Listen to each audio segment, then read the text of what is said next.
I know that other people are still coming to join in, but I think we would like to start the session because we only have 1.5 hours to go through this exciting session. My names are Anthony Chapoto. I am the technical chair of the Africa Network of Agricultural Policy Research Institutes. And also I serve as the Research and Innovation Director for the Indaba Agricultural Policy Research Institute in Zambia.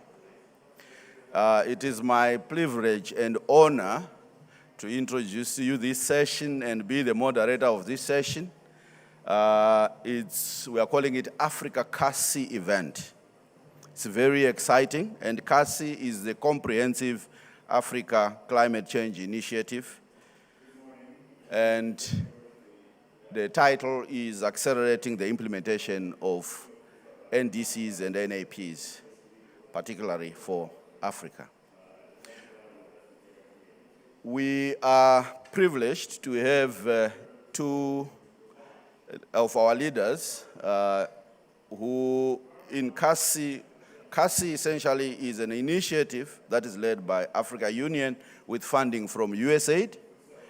However, technical assistance is being provided by two esteemed African institutions, that is ANAPRI, as well as Academia 2063. And I'm privileged to say that in the room we are joined by the ANAPRI Executive Director at the Secretariat, that is Dr. Nalishebo Memelo. She's in the room there. And also we are joined by the Managing Director of Academia 2063, Dr. Mumin Savadongo. Academia 2063 is headquartered in Rwanda. Without further ado, let me go into the session. We'll start with some opening remarks from the AUC as well as USAID. After which we will go into a little bit of the session. My colleague Getao will tell you a little bit more about CACCI. Then a lively panel will go in session. We'll start from the public sector, and then we go to the private sector. We open the session, and then we end the day. So without further ado, let me invite Sam to come on behalf of the director of CESE at the AUC, Mr. Nyambe. Please come and give us some remarks. Thank you very much.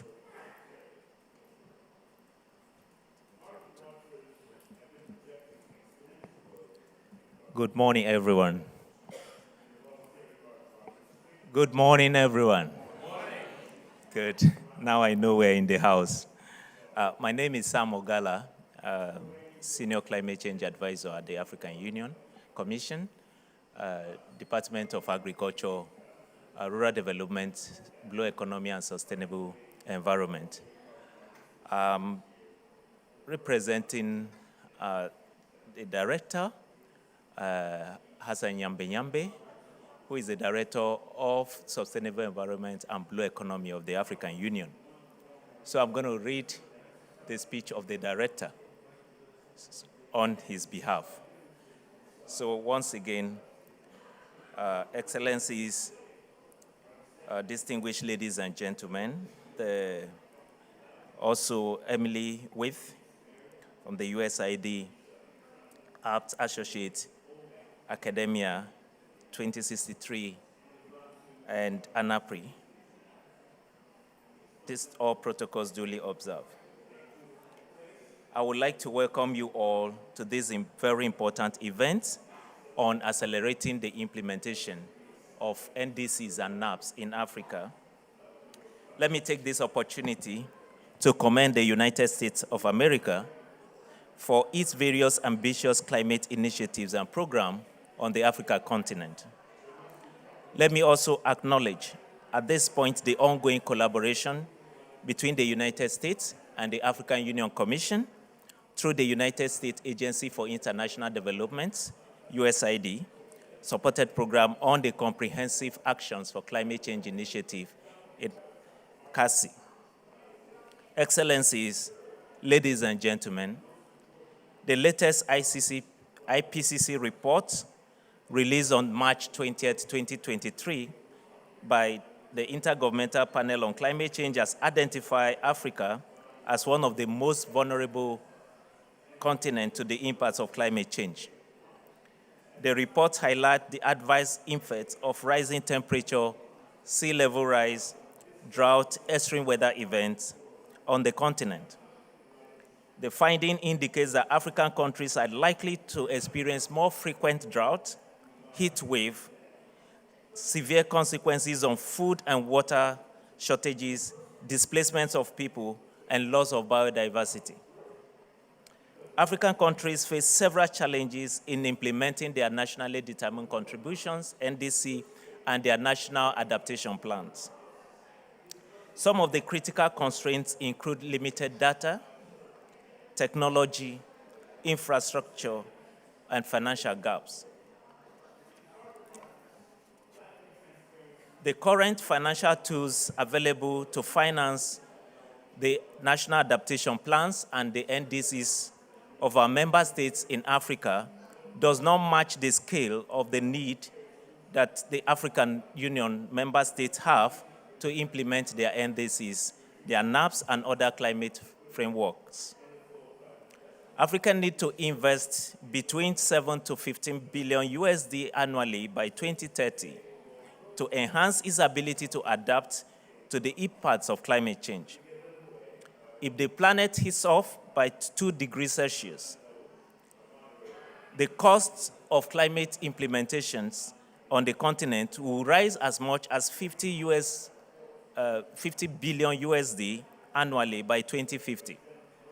It is crucial to take action now to mitigate the risk and prepare for the further and future impacts of climate change. In the case of Africa, adaptation efforts must be at the center, and related metrics must be fit for purpose. Innovations in agriculture and other sectors are therefore necessary to transform food systems under the changing climate. Excellencies, distinguished ladies and gentlemen, one of the most urgent needs for Africa is to fast-track the implementation of the African Union Climate Change and Resilient Development Strategy and Action Plan 2022 to 2032, which was endorsed by the African heads of state last year in Addis Ababa, Ethiopia, by the African heads of state and government. Furthermore, we have the African Leaders Nairobi Declaration and Call to Action on climate change as the outcome of the recent Africa Climate Summit that was held in Nairobi, Kenya, from September 4th to 6th this year. The Nairobi Climate Summit and the declaration set priorities on climate change for the next 2 years and is aligned with our climate change and resilient development strategies and action plan of the African Union 2022 to 2032. In July this year, we held the first African Union Climate Change and Resilient Development Strategy Partnership Investment Roundtable at our headquarters in Addis Ababa, Ethiopia. Another private sector engagement forum is planned for next year, February 21st to 23rd in Cape Town, South Africa.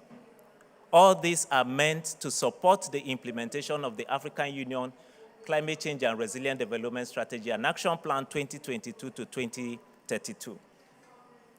Through the existing collaboration and partnership between the African Union Commission, the African states, and the United States Agency for International Development, USAID, with the support from the United States government, the African Comprehensive Climate Change and Action Initiative support the African countries to act on their NDCs and their NAPs and other climate change commitments to build resilience, attain food security, and inclusive growth on the continent. In addition, the CACCI program is also utilizing technical expertise to review and profile a common set of indicators necessary for tracking and reporting countries' progress in addressing their NDC commitment, as well as the resiliency and food security program on the continent. The CACCI initiative is also supporting us at the African Union Commission to develop the monitoring, reporting, and learning dashboard to monitor and track implementation and support our member states in the implementation of their nationally determined contribution, NDCs, and their national adaptation plans. We are grateful to the United States government through the USAID for this support in the provision of the dashboard for tracking and monitoring the implementation of the African Union Climate Change and Resilient Development Strategy and Action Plan. Excellencies, ladies and gentlemen, it is crucial that we don't overlook the potential of nature-based solutions, especially when it comes to biodiversity and ocean economy. These solutions are critical in mitigating climate change, facilitating adaptation, promoting sustainable livelihood, and driving economic growth. As the African Union Commission, we are committed to supporting regional economic communities and all African member states in the implementation of their climate action plans and their NDCs. In addition to providing financial and technical assistance, we also offer policy support to ensure that these climate initiatives are effectively carried out.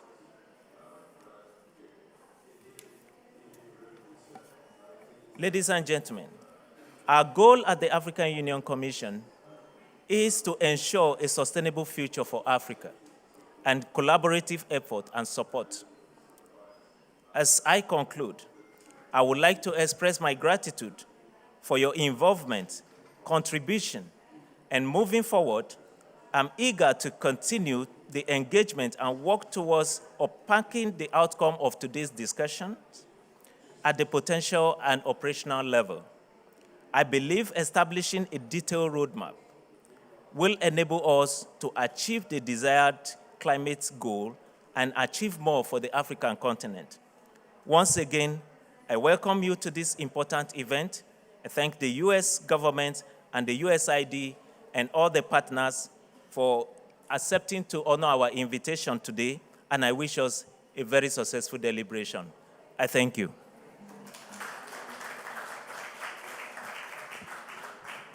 Thank you very much, Sam, for delivering those remarks from our director. Let me take this opportunity to invite Dr. Emily Weeks, Senior Policy Advisor at the Bureau for Resilience, Environment, and Food Security at the USAID. Please, can we get your remarks? Thank you.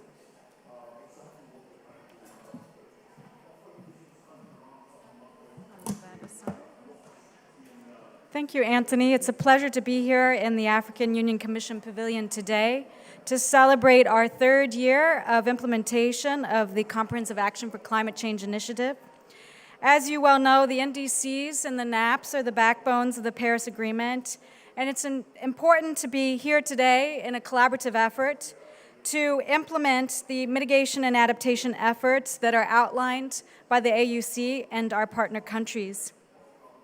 The NDCs and NAPs are the foundation of CO2 reductions, but they're also, particularly in the context of Africa, the foundation of us addressing our adaptation needs. That is why it's necessary for us to align with USAID's assistance and the goals of the NDCs and NAPs as outlined under the Paris Agreement. It's important that we support a country-led agenda, ensuring that we have localization and work with our vulnerable communities to address the vulnerabilities that we have identified across the priorities integrated into the NDCs and NAP strategies. Today, I'm pleased that we are able to highlight some of the work that we have done in collaboration with our partners at ANAPRI, Academia 2063, and our local institutions across our partner countries. We initiated CACCI at Glasgow at COP28 with administrative power, who launched it as the Comprehensive African Climate Change Initiative. It is through our African leadership that we have been able to expand CACCI from 4 pilot countries in Ghana, Senegal, Rwanda, and Zambia to now 21 countries around the globe. One example of the leadership that we have seen is through our collaboration in Zambia, where we first launched the Climate Change Learning Strategy in order to understand how climate change will impact the country. The Ministry of Green Economy has been a leader in supporting and gathering the data in order to determine the best interventions for the implementation across our NDC and NAP strategies. USAID has offered assistance to the ministry in order to support its climate goals. CACCI is also working in Senegal in support of the Green Growth and Climate Resilience Strategy, and has also helped support the government in preparing its NDC targets and implementation strategies and pathways for adaptation actions. And in Ghana, CAS is working with local research institutes, the Institute of Statistical, Social, and Economic Research, in order to implement its NDC strategy as well. Again, due to the leadership coming from the African Union and our partner countries, CACCI aims to expand to over 25 countries in Africa and work with local and regional organizations to identify gaps and develop implementation strategies that help countries progress towards their NDC targets. This assistance complements USAID's ongoing work in partner countries to transition to renewable energy, conserve forest and land, and prepare for climate impacts. We know that through your strong leadership in this room with our partners, that it is essential to collaborate with both the public and private sector in order to meet these goals. And to help scale this, we must mobilize finance, and we must ensure that we continuously engage with the private sector to develop funds and to implement plans across our partner countries. I look forward to hearing from our partners today and learning how we can align our private and public sector support with our NDCs and NAPs, and I appreciate you having us here today. Thank you.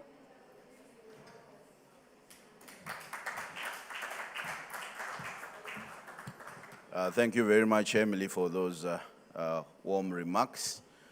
Let me say this session, essentially, we have been implementing CACCI for over a year now in 4 pilot countries, that is Zambia, Ghana, Rwanda, and Senegal. So you will hear a little bit more. People from the government who come and share their experiences in interacting with CACCI. But without further ado, let me invite my colleague, Getao Tadese, from Academia 2063, to give you a little bit about the overview of what we have been doing over the past year or so. Thank you. Getao.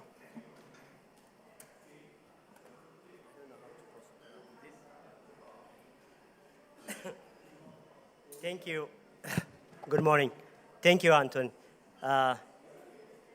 I think it's working. Yes.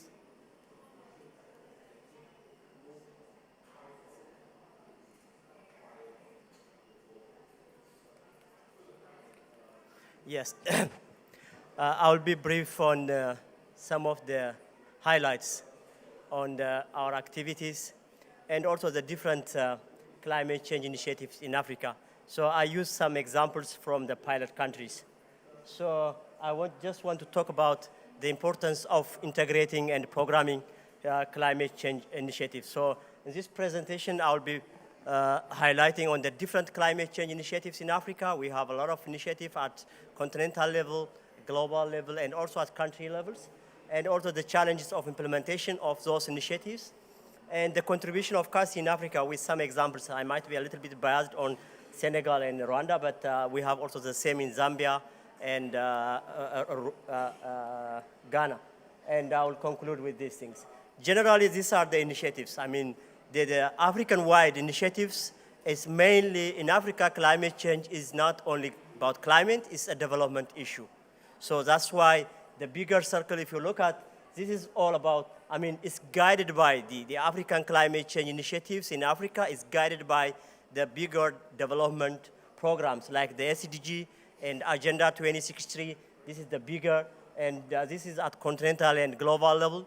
but also in some country level. For example, if you take the case of Rwanda, Vision 2050 is the one that guides every development activities in Rwanda. The same is true for Ethiopia. If you go to Ethiopia, it's a growth and transformation plan. So this is the same for most African countries. So all the climate change initiatives are guided by the bigger pictures of economic development and growth. And then when we just become smaller and then we focus on climate change initiatives, we have the Continental Climate Change Initiative, which we call it African Union Climate Change Resilience Development Strategy that Sam was talking about, and which has been approved by the head of states in 2022.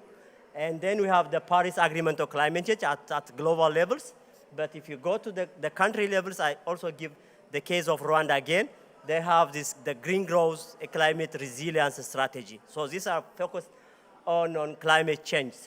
And then, I mean, when it comes to the action plans, we have the NDCs and EPIs.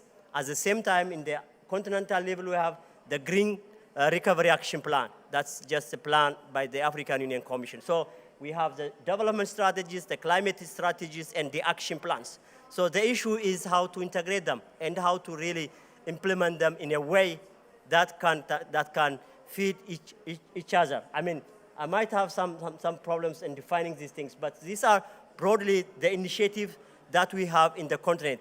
We are facing with development strategies, and we have also climate strategies, and we have a lot of action plans.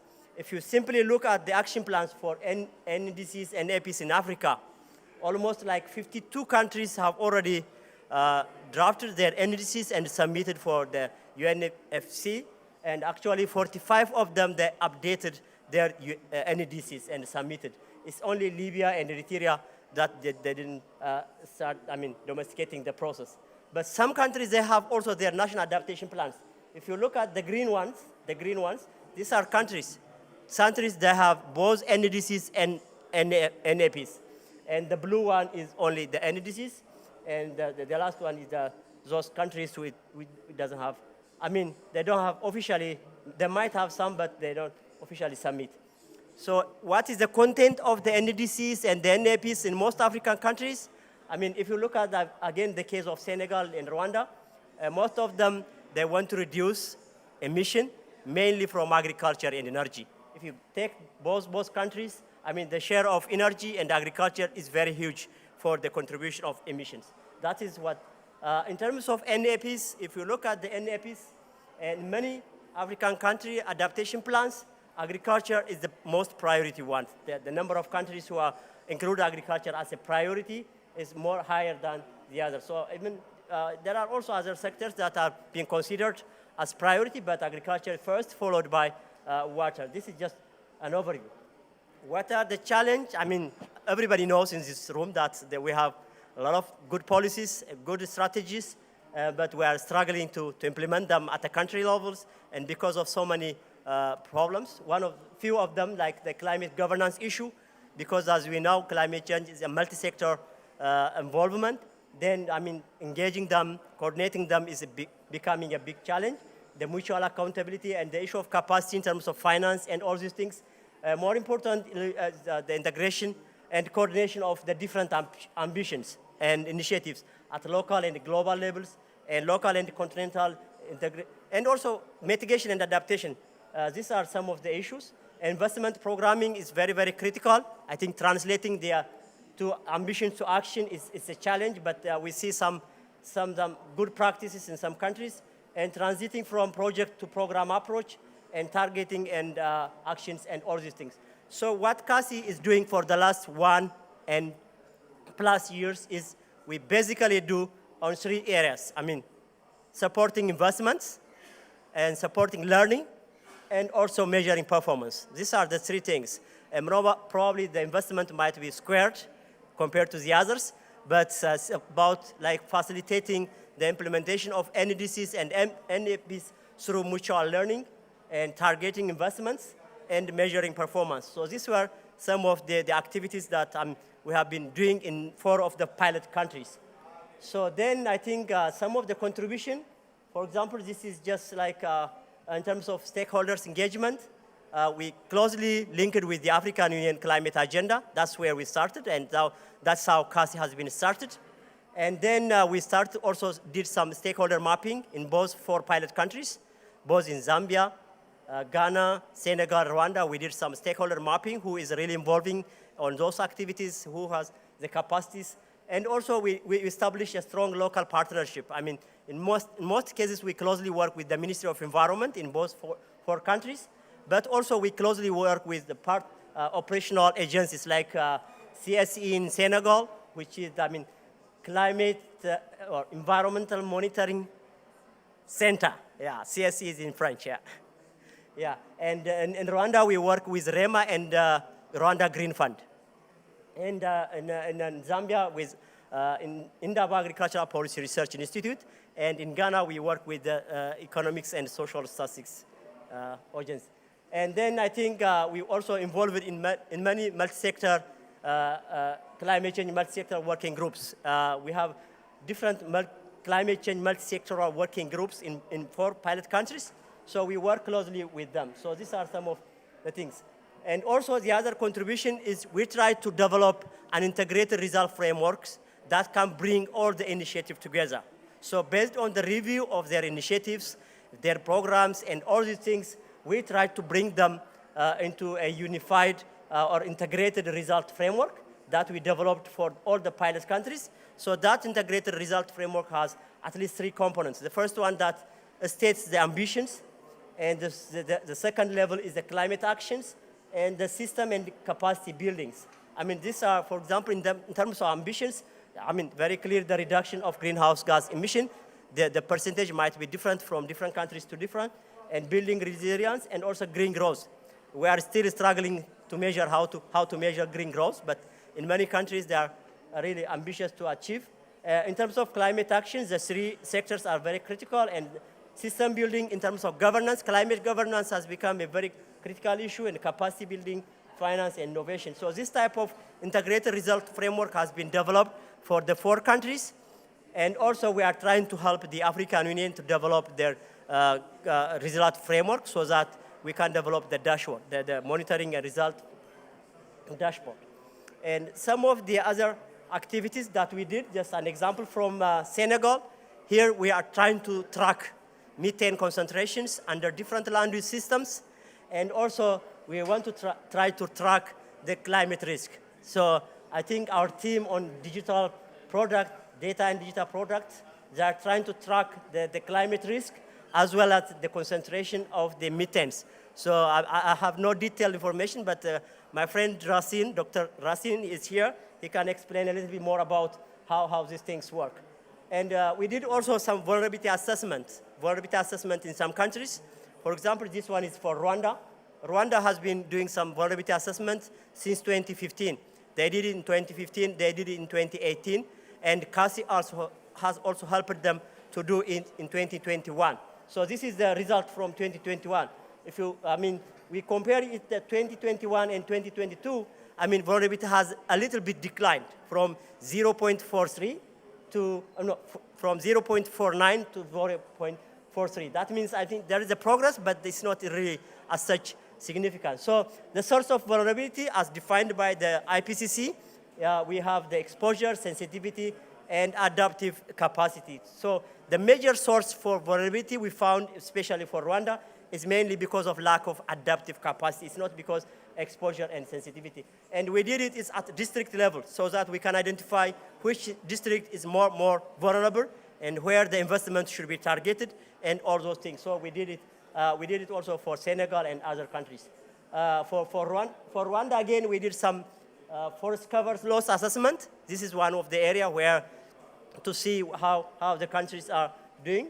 And we did at sector levels, which is a little bit down from the district levels, and see where the loss are, these natural forests. And we see that between 2015 and 2019, 14 sectors experienced a forest loss above 100 hectares. So this is a very significant loss. And then we have been discussing with the government of Rwanda and how to really help them to avert these issues.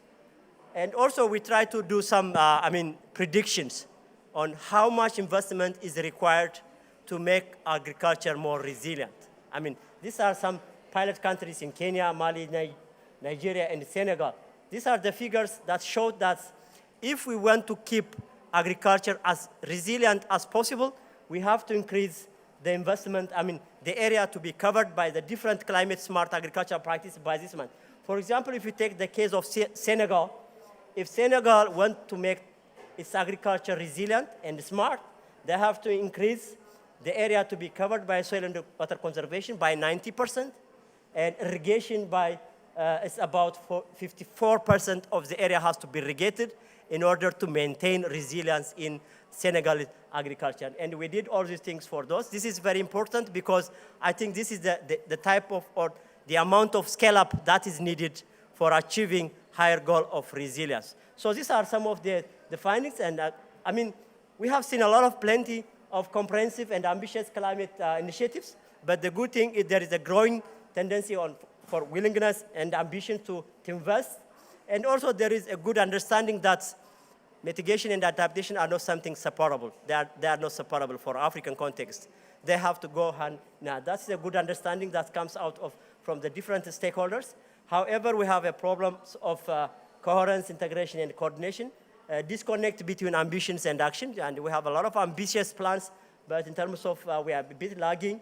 So there is a need for programmatic approach and tapping of best practices. These are the best, the good options. We have the experience from Rwanda that they are moving from a small project to a program approach. Our friend from the Green Fund will share us his experience because they are trying to adopt a new system of programmatic approach for investment in climate actions. That is the way forward because those small projects may not have really significant impact. So these are just highlights from our the past 1 year experience, mainly from Senegal, Rwanda, but we have also the same thing for Zambia and Ghana. Thank you.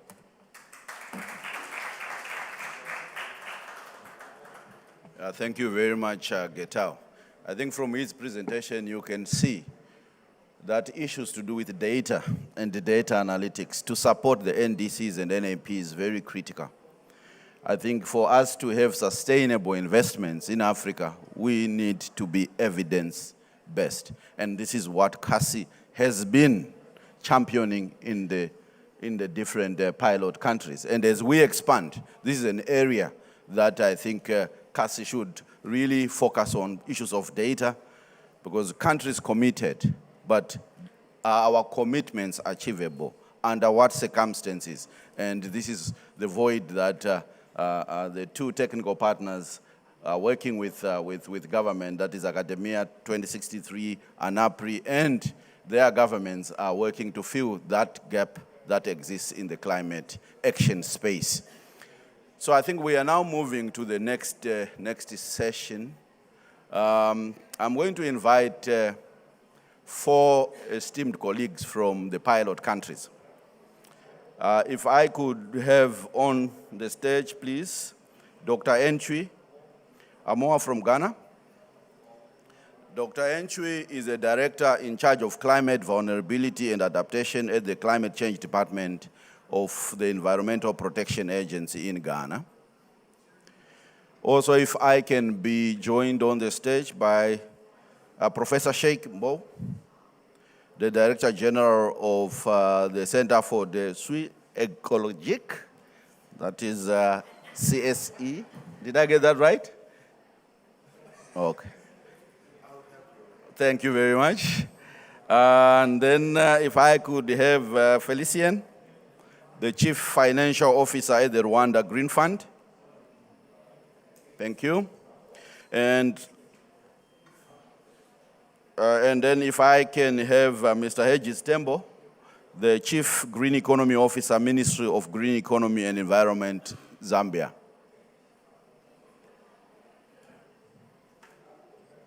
I just wanted to find out, is Chris from Tengo here? He's coming, okay. Then because I will need 2 spots for private sector, so I will not invite my friend Akin. I will invite you after this session. So, ladies and gentlemen, this all-male panel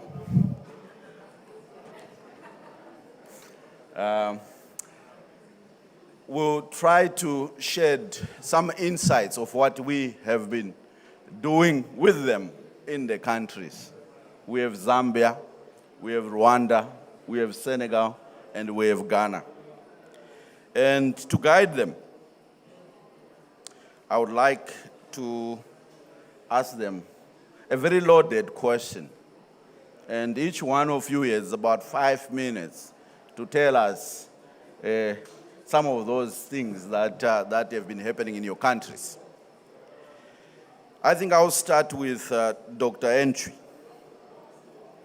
What excites you about implementing CACCI in your country? And are there any success stories you would like to share at this point? Having done that, I would like then you to move to the following question. What are some of your aspirations in terms of capacity building that you would like CACCI to address?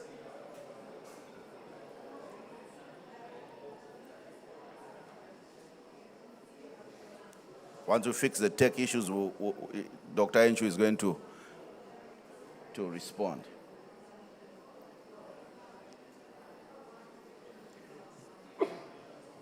You got my question? I think so. Okay. All right. So please, your chance. Okay, so thank you so much. Can I be here? Yeah. So, Dr. Anthony, I'm grateful for this invitation, and also to be also grateful to the USAID for supporting this very important initiative. So I come from government. My unit actually is in charge of the coordination of the implementation of the NDCs, and then also the development of the National Adaptation Plan. So I think I'm the right person to respond to this particular question. What is happening in Ghana as far as CACCI is concerned? CACCI is being implemented in Ghana through a research institution within the University of Ghana. And the mandate is very simple. How can they actually support in understanding the gaps? What are the gaps in terms of maybe data, in terms of capacity, in terms of institutional coordination, and then also issues that border on readiness to be able to implement successfully the NDCs. And so quite a number of work has been done by ISE in the name of CACCI, trying to understand our frameworks and how we can actually take off. So for me, I think it's a very good initiative. Why is it important? It's important because it is actually using existing structures. We live in countries where you'll be waking up in the morning and then you have somebody in your office. We are doing this and that. Can you help us do this and that? So collecting information that doesn't actually feed into existing structures. And then that doesn't also promote sustainability. And so for the fact that CACCI is actually using existing structures means that whatever outcomes that comes out from this process will feed into government processes. Along that line, you can also see that it is talking about sustainability, because once you know what is existing and then you know where you are going, you develop a pathway to be able to get to that point. For our NDCs, I think one of the few countries that used national capacity. What I mean is that we use the existing sectors for the various sector work. And so we are it's a work in progress, so we build on. And so having this program gives us the indication where the gaps are and where we can actually improve as a country. So that is very important. Secondly, on the NAPS, it is also a program that we don't just want to develop NAP as it has been happening and then just get stuck in the middle of the road. But we want to have a NAP that is very comprehensive with investment and action plans. And so the analysis that had been done by CACCI gives us some indications of some pointers of where we can actually go right. And so I think for me, it's one of the good things that we can talk of. And thirdly, about how ready are we, so institutional readiness. And when it comes to institutional coordinations, what kind of institutions will be needed? Most of the time, because we come from government, we are fixated on government-led institutions, forgetting about the role of the private sector and then also the civil society organization. And even in Ghana, two structures that don't actually come into this discussion carefully is the traditional authorities, because the NDCs are implemented in space, and the owners of this land are the chiefs and the leaders of these communities. And so how do they actually come in?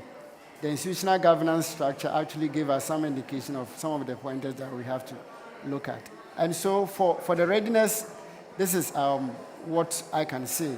Now, what excites me? I'm very glad because we have seen consistently that USAID, apart from the CACCI, we are also working with another USAID-led process, Policy Link, that actually connects the two works that you are doing, and it gives us some kind of continuous capacity. Very recently, they supported the Ministry of Sanitation and water, because if you look at the presentation, water is one of the key things that African countries look at in the NDCs, to also see how best some of these things can work out. And so there are a lot of things that we can talk of. We're talking of data gaps, we're talking of capacity gaps. Now, how do I want to see the future? For me, and I said this in Kenya, and I'll say it again here, I think we are seeing something happening in small corners that are sometimes not talking to each other. I don't like pilots. Not because pilots are not good, but pilots that we have seen in Africa in most of the time hardly see replication or upscaling.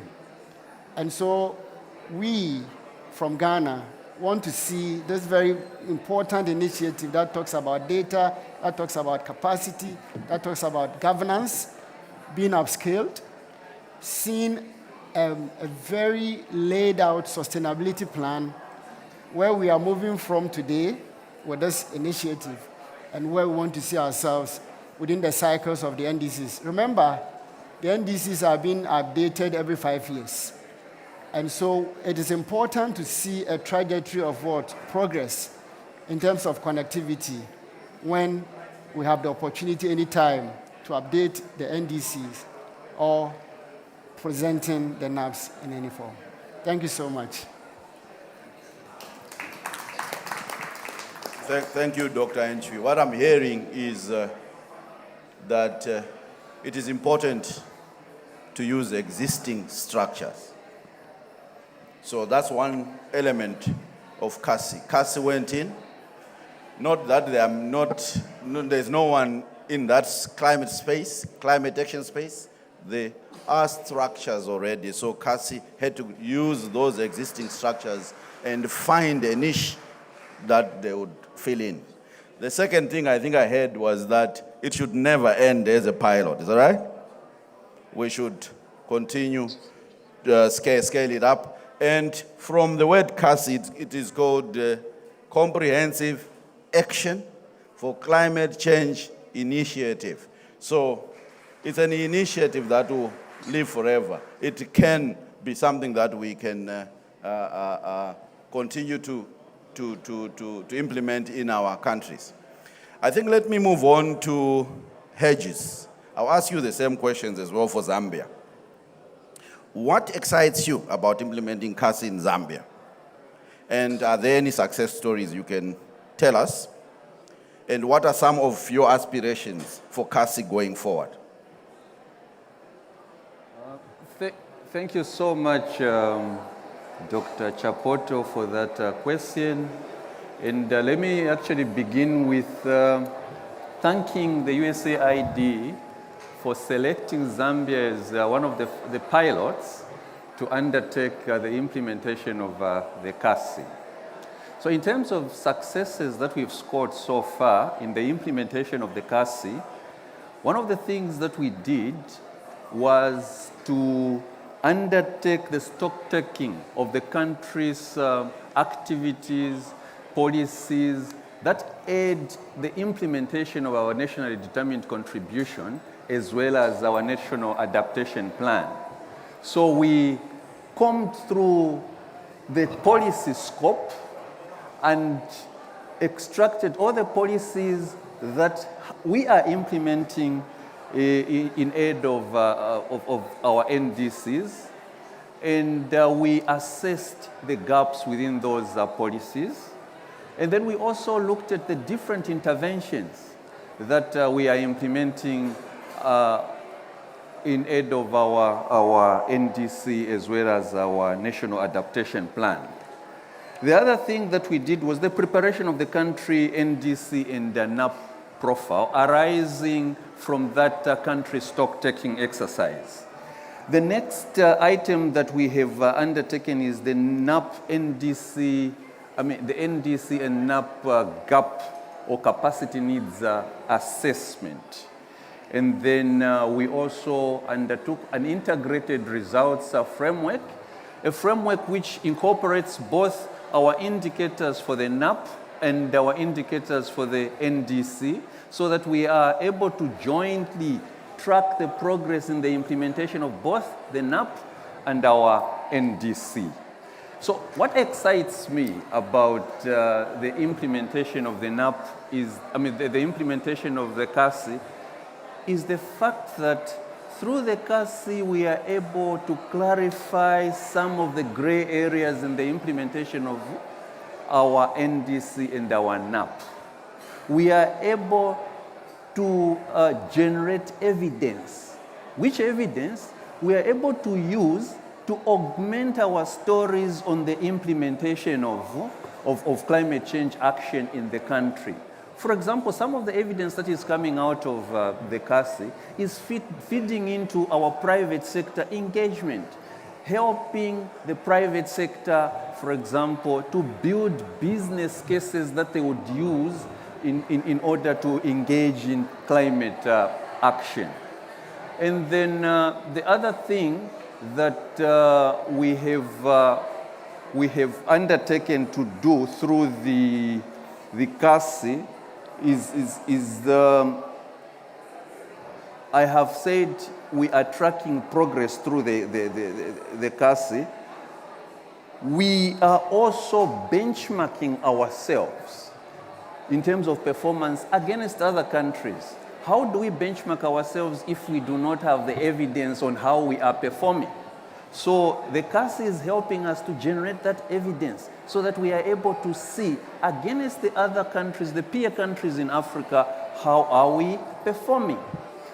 And then in terms of going forward, I think it would be important that we continue to enhance our capacity. Capacity is a continuous process. It's not something that you say, now we are okay, we have the sufficient capacity to implement the CACCI or to implement our NDC and our NAP, and therefore let's stop here. It is a continuous process. We need to continue building this capacity, particularly for the generation of bankable projects that would help us to attain our commitments in terms of the NAP and our NDC to the Paris Agreement. And then the other thing is, as government, going forward, I think we would need support in terms of enhancing our facilitatory role in engaging different stakeholders, particularly the private sector. I think we have noticed a gap where, as government, we are not able to bring the different stakeholders together. The private sector, for example, the financial institutions, would need to meet with investors in the climate space. So we need to enhance that facilitatory role where we bring the private sector, we also bring the financial institutions, and then we show them the opportunities that exist in this space, so then they begin to speak to each other. Then the other thing that we also need to do is, I think we need to enhance South-to-South cooperation. Among ourselves, we need to look at what is it that Ghana is doing. How can we enhance the lessons that are arising from the implementation of CACCI in Ghana into the implementation of the CACCI in Zambia? So we need to enhance that. Those are my submissions. I submit. Thank you very much, Hedges. CACCI catalyzing implementation of NDCs and NAPs in Zambia. South-to-South learning and cooperation. Thank you very much. I think let me move on to Professor Sheikh. Same questions as well. In terms of CACCI implementation in Rwanda, and also what you expect from CACCI no, let me take that back. I want from Senegal first, right? Senegal. Rwanda, I have a very special question for you because you are the only one from climate finance space. So I will reserve that one for you. So from Senegal first. Once I get from Senegal, the same question, and then I'll come to you last. Please, over to you. Thank you, Mr. Chair. I think my microphone is working. Thank you so much for inviting CACCI to be part of this panel and to be part of this important project, which I extensively discussed with Dr. Bajan, who is not in the room, many times before Glasgow and many times after Glasgow, and happy that my brother Mumini is taking the operational side of doing this very important endeavor for Africa. 4 countries indeed is very small. 21 countries is very small. We need all 55 countries of Africa to be involved in CACCI. That's my call for USAID, and that's our call to make sure that this important work we are doing is completely transversal to all African countries. To respond to your question, Chair, I would like to share a few dualities that we have in our countries. The first duality is how to navigate between plurality and targeting priorities. How to go from several challenges, from several difficulties and problems of climate change, and pinpoint the real action that you need to resolve in order to transform the big picture. It's not easy, because each of the sectors that has been mentioned, being agriculture, energy, industry, waste, each of them, by their own sake, are complex in the way that you can address climate change into them. How to zero in and narrow down to specifics which are singular enough to create the transformation of the big picture. And that is easy to say, but very difficult to implement. I like the overarching dashboard with all those important policies. But if you narrow down in the specifics of action, you realize how complex it is, how transdisciplinary they are, and therefore the expected outcomes might not always be matching the level of ambitions that we have. So my first submission here for CACCI is to think strategically how to go from plural problems and target priorities that can create the transformation that we want in CACCI. The second duality which we have here is the opposition between aspirations and evidence. When you know that agriculture is not fulfilling its mandate for food security, and that the aspiration is food security at the end, what are the choice which speaks to the aspirational goal, which is resolving food security? Do we really care about certain things that we are dealing with, trying to do climate smart agriculture and other important actions when people are dying because they just need food on the ground, particularly people who are living in crisis zones I'm thinking about, Sudan and, some countries, northern Burkina Faso, northern Mali, where people just don't have the basic endowments to eat food. Do we have to stop, producing food because we are responding to climate change? What is the combination between setting the priority together and bringing these climate change responses into those aspirations? And the local aspirations do not understand our language. We're talking about mitigation, we're talking about CO2 sequestrations. They don't care about CO2. They don't even know what it means. And actually, one farmer in Senegal asked me, what is the normal name of CO2? C'est quoi le carbone? They don't have any vocabulary for those things. So apart from the intellectual discussions that we are having, my colleagues from Ghana alluded to it. How do we deep dive into the local aspiration, the local community knowledge, and make sure that whatever vocabulary we use, whatever language we are using for this, it means something in their daily lives and livelihood. So aspirations between opposed to evidence. Data opposed to capacity building. I agree that capacity building is a continuous process. That's exactly something that we need to have. But the basic needs of data, which we need to portray in the kind of reports we are giving to CACCI, those data does not exist in our countries. And if they exist, they are very sparse. And data is quite critical to a very important point that CACCI is trying to resolve here is the issues of MRV.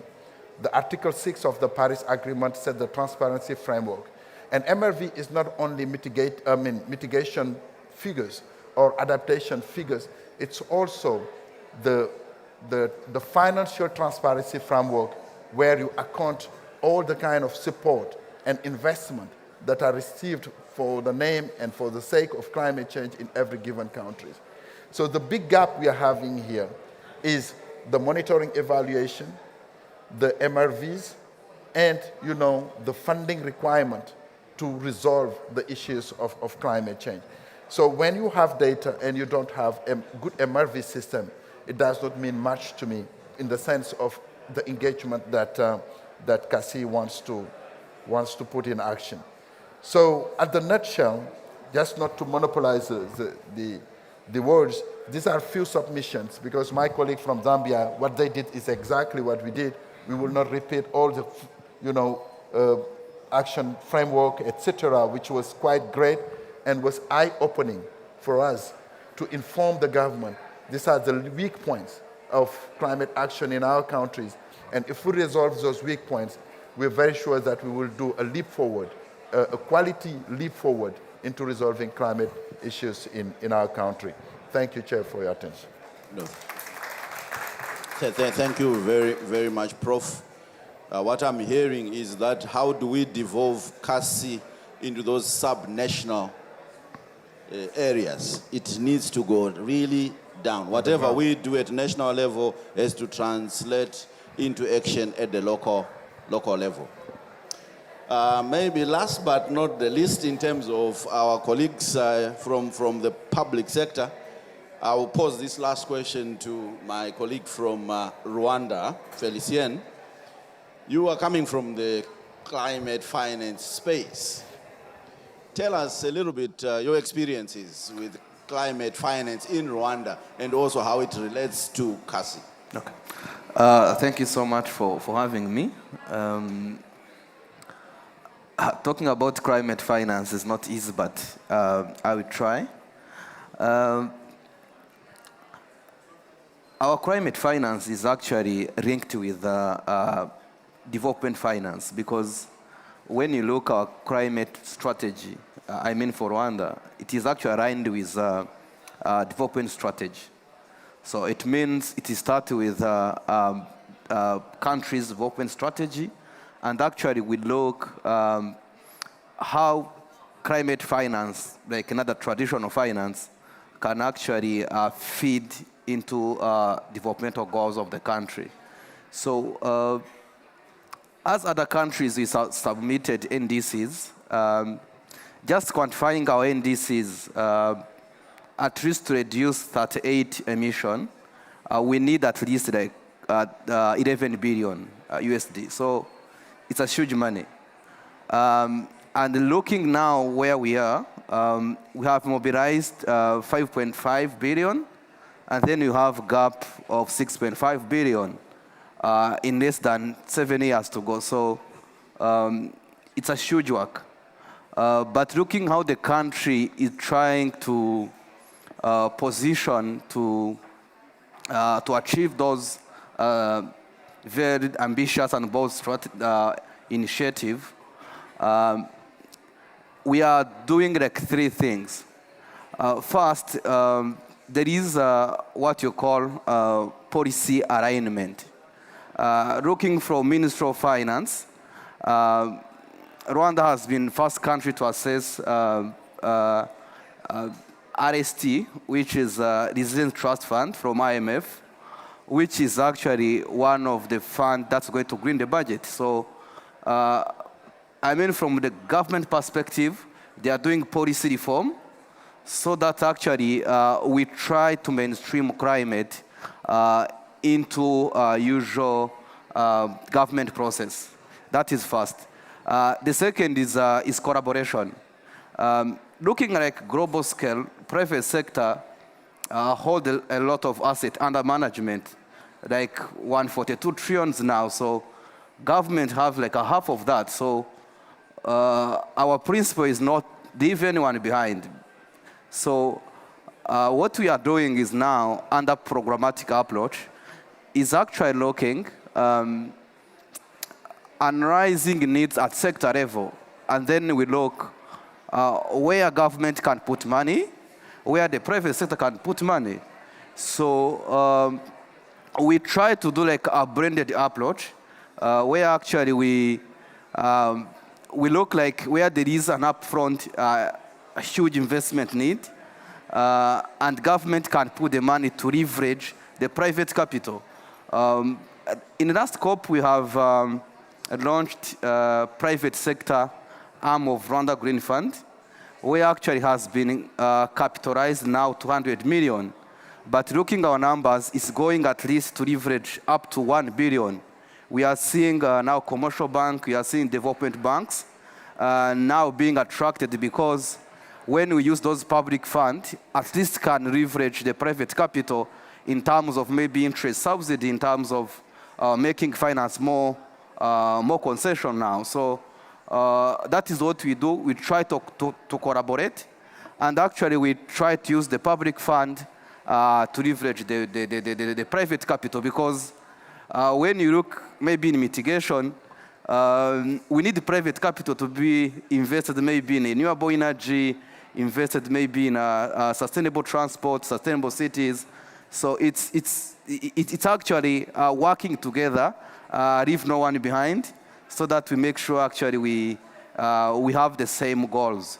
By aligning, of course, the objective, because private sector has profit objective, but also looking how maybe the climate finance architecture is changing, they are also looking to impact. So we are trying to align the objective of different players to make sure actually we are going to have the same goal.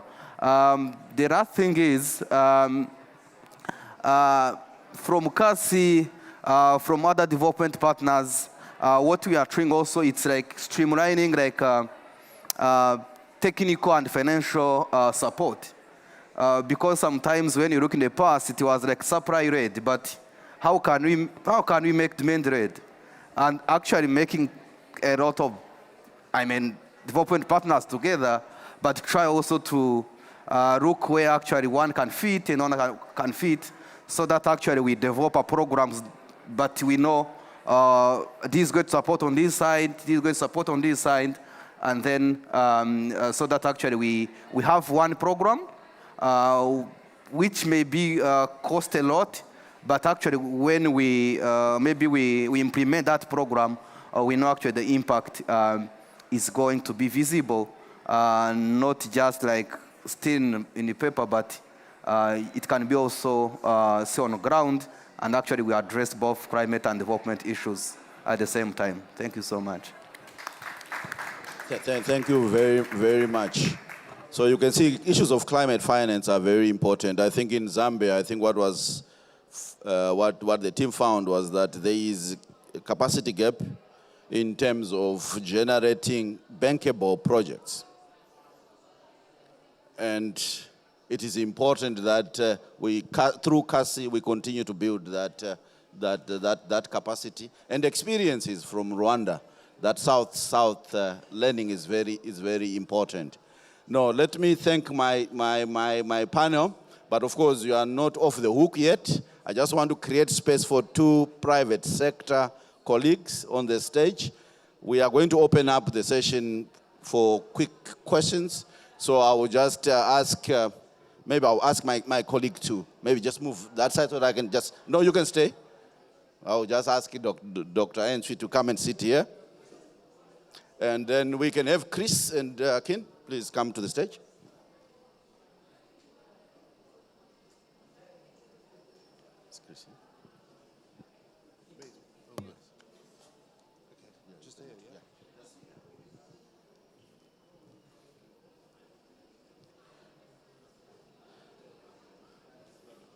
Yeah, please. I'll stand. So we are fast tracking our discussion. I would like to turn it over now to the private sector. I think we've heard from the public sector, people who are helping us coordinate CACCI in the different countries. But it's not all. We have heard that private sector capital, private sector investments are very key to drive climate action in Africa. So my one question to you, the private sector. First, you introduce yourself, what you are doing in the climate space, and what is it that you expect the public sector to do for you to be able to inject those billions into climate action. So I'll start with you, Akin. Thank you very much, Anthony, and thanks so much to CACCI, USAID, and the organizers of COP for having me here. My name is Akin Wale.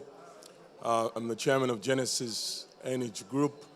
We're a climate impact infrastructure development company based in London. We operate in about 9 countries. We're very excited to do what we do. We invest in infrastructure that promotes socioeconomic advancement, creates an enabling environment for industries, communities, and countries to thrive. And for that, we get rewarded just a little bit. It's been a great journey so far working with CACCI, the USAID. Actually, we have a legacy history working with the USAID. I think as an enterprise that is investing in climate impact projects in Africa, we've been able to leverage over $180 million working with USAID. Over the past 3 months, working with CACCI specifically, Dr. Emily Week's team, we've been able to make commitment into Zambia. So I was very excited listening to the gentleman from Zambia speaking about what they're doing out there. I think for us, for CACCI to be able to create the enabling environment, as a private sector, I would like to say we are the tip of the spear. Government agencies to create the policies, get rid of the red tapes. As they say, it should be handshakes, not shakedowns. And CACCI is doing just that for us. Today, we're making commitment to be able to deploy in 5 years about $10 billion. And somebody would say that sounds kind of crazy, and it is, if you don't know exactly how to do that. And so if I was to ask one thing from CACCI and from government, would be that to continue to create that enabling environment. Policies, systems, break down the barriers in particular. Within a space of 6 weeks, we were able to put our team into Zambia, scope out projects that are available in the hydro space, renewable, assess the agricultural sector. Now, all of that data, all of that access was made possible because of CACCI. If Genesis was to go down to Zambia by themselves, it would probably take us years just running around the place. So again, I'm very, very excited to be a partner. I look forward to doing more. Thank you.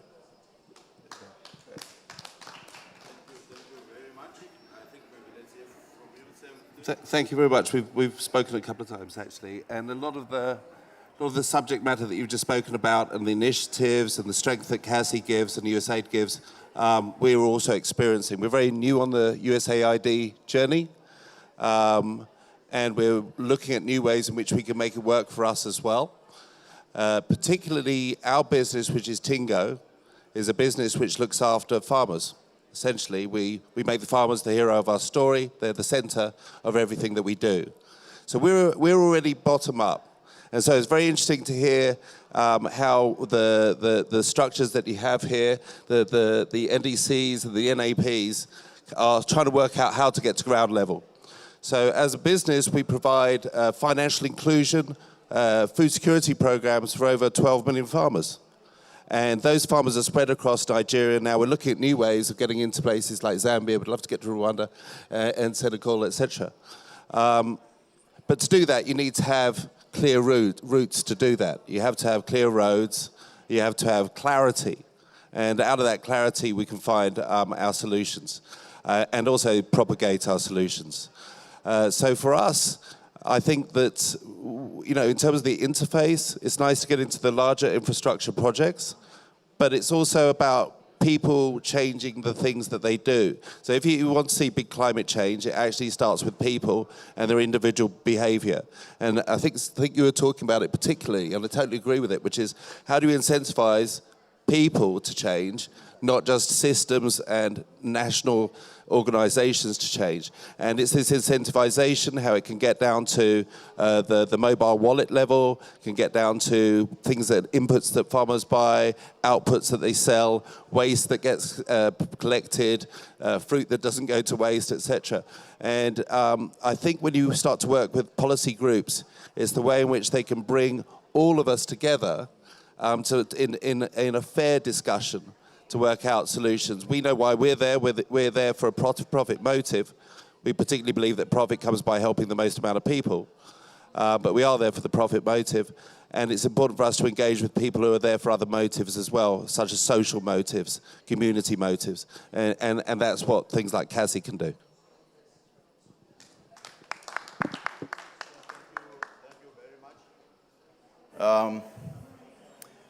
Private sector is the tip of the spear, is that right? Correct. What does the tip of the spear do?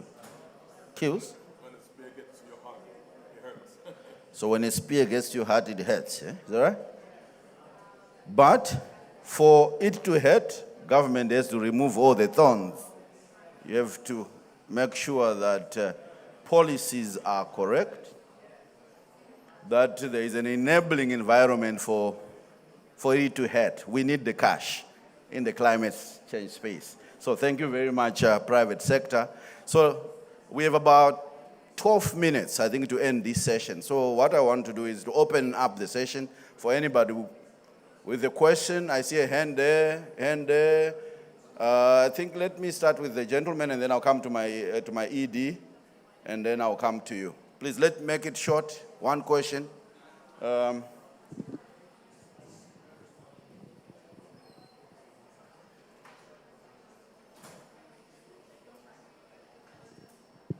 Yeah, so thank you very much. I am Tamba Emmanuel Nyaka from Environment Protection Agency, Sierra Leone. And of course, we do acknowledge that advancing our NDC data is very key. Capacity is also very key. Then also governance. And so I have two questions for USAID.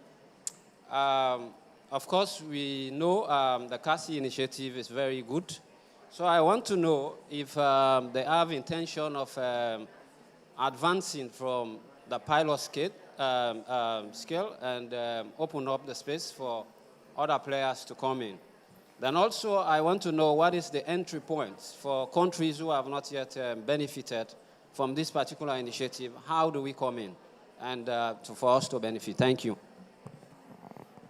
Thank you very much. I think, Emily, that's for you. I think let me get another question from Dr. Shebo.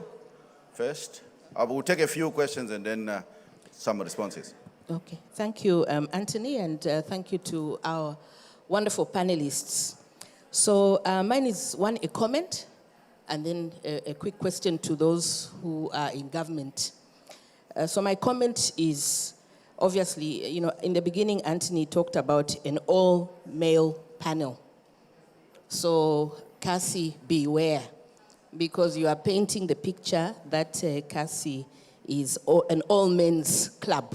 So we want to see women and young people participating in some of these conversations. So that's my comment. My second comment is around creating the enabling environment. Sometimes when I hear that statement, I just think it could be a broken record. We just keep hearing creating the enabling environment. What does that actually mean for the private sector and for government? And I'll just give an example. Multi-million dollars from the private sector going into investment to address climate change. For instance, in the energy sector. So I'm a private sector player, and I'm pumping $10 million into Zambia to generate green energy. Does the government of Zambia have the capacity to take up your energy off-grid? Because I think you are going to generate off-grid, energy off-grid. So does my government actually have that capacity to take up that energy? And do they have the capacity to distribute it? So we have to be very careful how we walk into these countries to invest. We have to ensure that those public goods are available on the ground.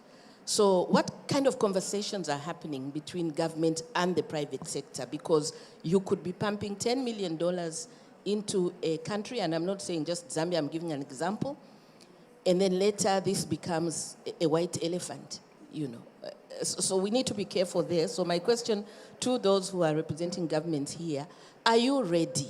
Are you ready for these millions of dollars that are coming into your country to help you actually address climate change? Thank you. I think we have one last question. I saw a hand here.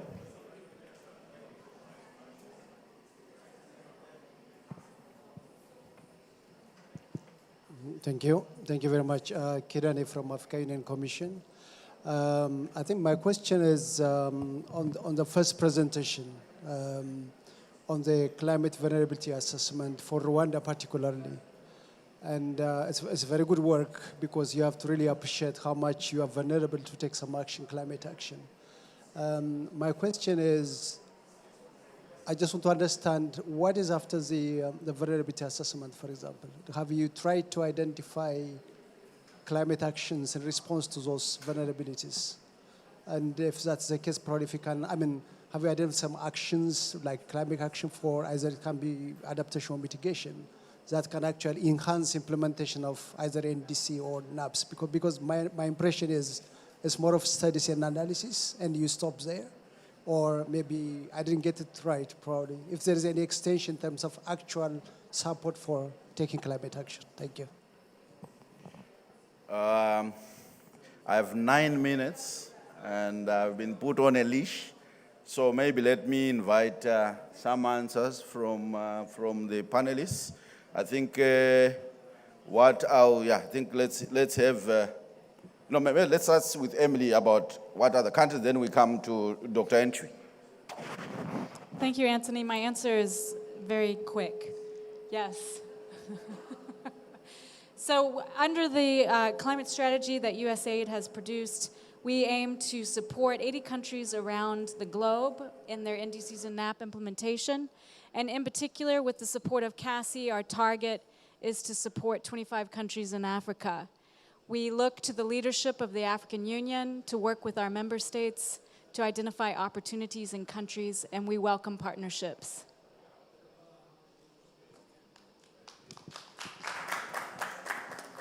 Okay, so maybe I will turn so that those. So the two quick questions. One was a comment on the gender. I think it's a fair one. And I would say my team in Ghana actually is gender balanced. And he will attest, the last session they had a wonderful lady who did a very fantastic job on the panel. And so I think that is something that is good noting. For the readiness, our government ready. I think I can speak for my country. So we have to put things in context. This is climate action. There are other private sector investments that probably go into countries that don't come under climate lens. So for climate change, what we are doing is to start from the basis. First of all, we need to have private sector engagement strategy in place, which we have developed. So the next step is to actually showcase the strategy. Because in the strategy, there are a number of things that come into this menu. For instance, private sector, I mentioned in another section that they are in for business case. And so what will attract private sector to invest in climate action? I think that is the critical question that we ask. Some are in for incentives, some are in for collaboration. There are a lot of things. And so the strategy will guide you as to what to do. And it's a journey. So we are ready. We have the strategy in place. And then we're looking forward for both mitigation and adaptation investment in climate action. Thank you. I think I will have Hedges, and then Felicien, and then I will have a response from the private sector so that we can close it. Thank you so much for those very important questions. So, of course, the question on gender is well noted. I think we need to do much more to involve our women, our girls in these activities on climate. We need to ensure that we engage them much more effectively. Then coming to the issue of the enabling environment, I think the enabling environment is very important. It is very important, and it's through conversations like this one that we begin to appreciate exactly what needs to be done. I think we need to be having candid conversations between the government and the private sector, financial institutions, on what are the bottlenecks, what are the challenges that need to be dealt with in order for the flow of financing to commence from the private sector. So we need to do that. Are we ready as government to receive this financing, to receive these investments? I think from our Zambian perspective, we are not just looking at attracting investments. We are attracting investments for example, in the renewable energy space, for productive use. In the rural areas, we have identified over 10,000 nodes, what we call growth nodes. And these growth nodes are the ones that are going to point the private sector to where exactly the investments should be placed. So through the Rural Electrification Authority, we have identified those nodes, and off-grid solutions are welcome because they are economic activities that are being undertaken there so that the electricity is put to productive use. So indeed, we are ready as a country. And if it is energy or renewable energy that is fed into the grid, again, our utility company, ZESCO, is ready to wheel the power that is generated by private sector entities. Thank you so much. Yes, just 30 seconds, Felicien. Yeah, thank you so much. On gender, I think in Rwanda we have a gender mainstreaming strategy. So whatever planning is done, actually they can't be approved anywhere if the gender is not actually considered. So for gender and youth, we have at country level the strategy and the policy to mainstream whether gender or youth. On the readiness for private sector, I mean, we are ready. Of course, looking on mitigation project, by nature, it's good project. They provide good return, right? So private sector even like it. Before even call it maybe green project or not green, they have good return. But also we need private sector in adaptation project. We don't see them in adaptation project. But what government is doing is actually aligning the objective. What are the objectives of the private sector? What are the objectives of the public? And then we try to bring the two objectives together. That's my simple. And maybe the rest on the different research done and thing. So it's up to working with different research institutions. Whenever they have research reports, and actually how can we integrate it in different policies, so that actually it's not going to remain on paper, but also try to mainstream those data and reports into policies and programs. Yeah, thank you. Thank you very much. I think let me have Vakin. Thank you. As we're out of time, I'll just focus around the creating the enabling environment. I think for us as private sector actors, the focus always is bankability. And I think somebody on the panel mentioned that word. So for you to deploy your investment, whatever sum that is, the government must create that ability for the project to be bankable.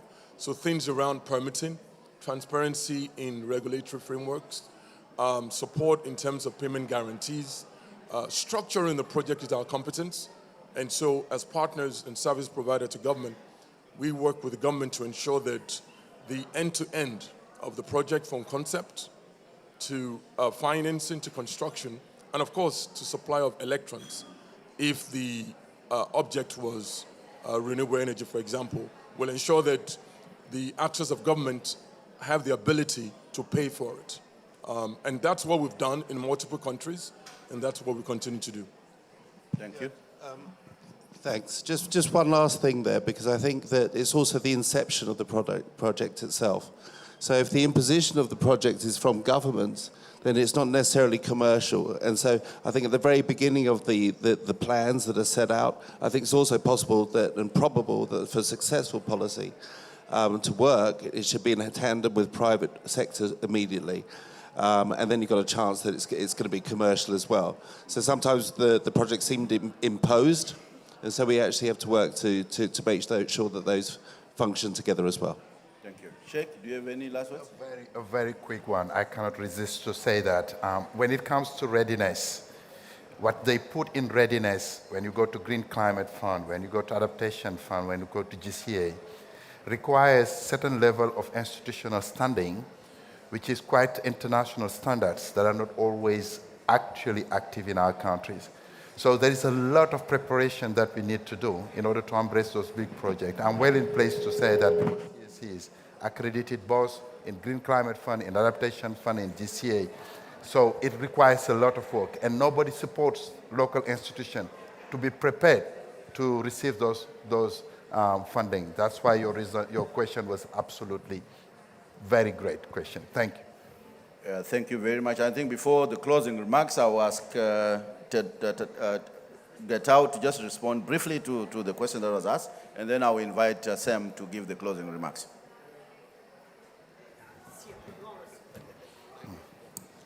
Yeah, thank you. In CACCI, we do research, we do some analysis, but it's not for the sake of analysis. It's just to guide actions. For example, the one we did on vulnerability assessment, we identified the areas where investment has to be prioritized, and also what type of activities has to be done in different. Right now, Rwanda is developing the agricultural investment plan. They call it PISTA 5. PISTA 4 has been finished, and then we are starting PISTA 5. So all the analysis that we do will be an input for them to guide what type of activities to do, build the adaptive capacity of smallholder farmers. Two of them we identified: irrigation, expanding irrigation, and the other one is land consolidations and social protection. Specifically, they have a social protection programs, which is, they call it Vision or Morangi or Vision something, then how to expand those one and who should be targeted and all those things. All these assessments are just to guide their planning process and to guide some policy actions. That's how we do in CACCI. Thank you. Thank you very much, Getao. I think let me invite Sam before I'm kicked out. Sam, please come and give us closing remarks. Thank you. Thank you so much, Anthony. I think Anthony and distinguished panelists deserve a very round of applause. Thank you so much. Thank you so much. Just a kind reminder that on the banner there, we have the barcode. If you want to know more about CACCI, and you just scan the barcode, you get the information and all the events related to CACCI at this COP. There are about 19 events that CACCI is staging the 2 periods of the COP. So please do scan the code on the banner. On behalf of the Director, Sustainable Environment and Blue Economy of the African Union Commission, Director Hassan Nyambe, I want to thank you all, especially the United States Agency for International Development, USAID, APT Associate, who is now, because CACCI is also transitioning. We have CACCI 101. You heard the presenter says for the last 1 year plus, we've been implementing CACCI. Now we have moved to CACCI 2.0, CACCI 2.0. And that phase will be led by APT Associate. Eric is the Chief Climate Director. Please, Eric, just rise and let them see you. So for those who are asking how is CACCI going to expand into other countries in Africa, APT Associate is going to lead us in that process going forward in the expansion of CACCI. And just to remind us that CACCI is not only Africa, CACCI is in other regions of the world. So we are focusing on this discussion at the African Pavilion because it affects us in Africa, and 25 African countries are supposed to benefit. So Latin America, Asia, Europe, Suresh is here from Asia. All the continents in the developing world are going to benefit from CACCI. So get more about, to know more about CACCI and this expansion and how your country can become a part of CACCI. Again, on behalf of the Director Nyambe and the African Union Commission, we're happy with the collaboration with the United States government through CACCI, and we want to thank you, Emily, for spearheading this process to this point from the USAID. And also, we're happy that you've also bring in the private sector, which is what the African countries have been struggling with in getting the private sector into the space to implement their nationally determined contribution and their NAPs. Africa countries, member states will require around $3 trillion to implement their NDC alone. So if you add NAP into that, that will be running into several trillions of dollars. And we can't do that without the private sector. So we welcome this partnership and let this marriage continue. We're not going to divorce. So a very round of applause to Rwanda, Senegal, Ghana, and Zambia. And thank you, wonderful panelists. Let the conversation continue, and we wish you a very successful event ahead and ahead of the COP. Thank you.